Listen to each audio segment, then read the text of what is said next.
Bonjour et bienvenue sur mobileactu.com. Aujourd'hui nous vous présentons le Sony Ericsson Kino, un smartphone Android 2.3.3 Gingerbread.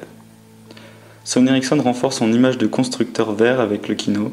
En effet, il est conçu à partir de matériaux recyclés et son chargeur répond aux exigences Energy Star 5. Le mobile paraît un peu fragile mais la finition de très bonne qualité nous prouve le contraire. Au niveau de l'écran, le Kino est équipé d'un écran de 3,7 pouces de technologie LED Bravia. Il dispose d'une résolution de 480 x 854 pixels. Le Sony Ericsson Kino est livré avec un chargeur, un câble USB, donc c'est du micro USB. Il vient se connecter comme ceci.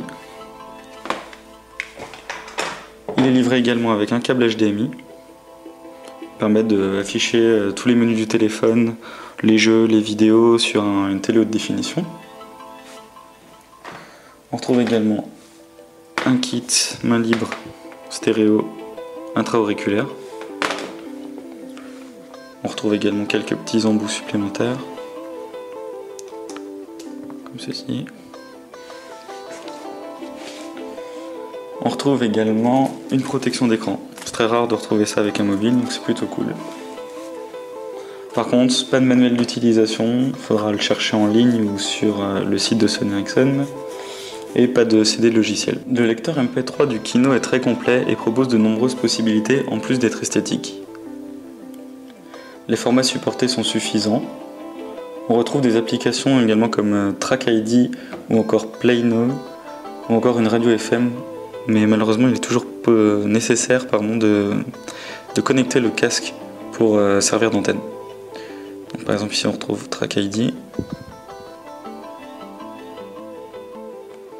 Donc ça fonctionne un peu comme Shazam, sauf que là c'est directement livré par Sony Ericsson et il n'y a pas aucune limite d'utilisation. Et la radio FM.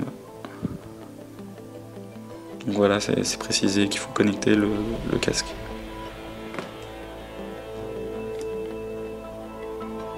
Pour ce qui est de la vidéo, par contre, c'est comme le Sony Ericsson Arc, peu de formats supportés et toujours pas de DivX.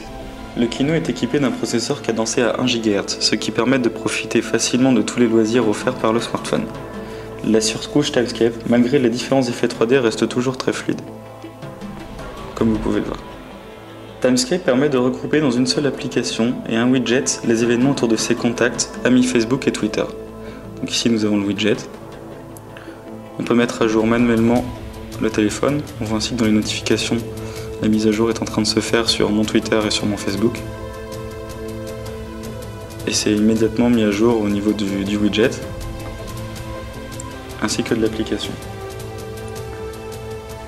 Plusieurs vues sont disponibles pour pouvoir trier les notifications. Donc là, on retrouve tous les événements, donc les messages, les emails, Twitter, Facebook. On peut naviguer dans les onglets. Ici, par exemple, on retrouve que les Twitter ou encore que Facebook. Comme je le disais, on peut recharger les événements de manière manuelle ou automatique. Pour mettre à jour son statut, on peut choisir directement les différents réseaux sociaux sur lesquels on souhaite voir apparaître le statut. Le Sony Ericsson Xperia Kino est équipé d'un capteur Exmor R de 8 mégapixels. Par exemple le même genre de capteur que l'on retrouve sur les derniers compacts de Sony ainsi que les derniers téléphones, les derniers appareils photo hybrides. Le capteur assure dans l'ensemble une bonne qualité photo.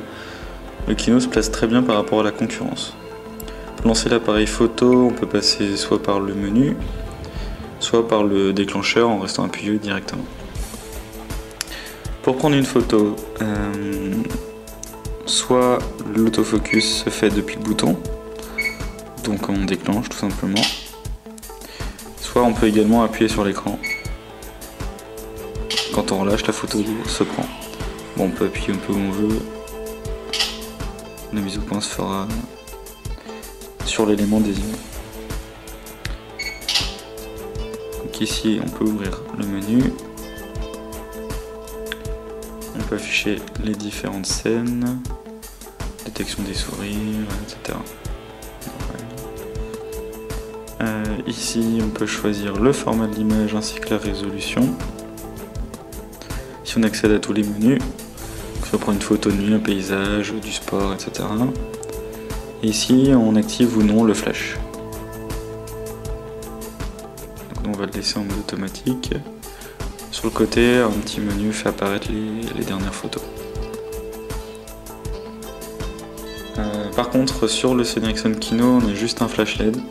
Pas de flash Xénon, c'est dommage parce qu'en basse lumière, du coup, on perd un petit peu de qualité où les photos sont trop exposées. La lumière est pas très bien diffusée. On peut également filmer en 720p avec une qualité d'image tout à fait convenable.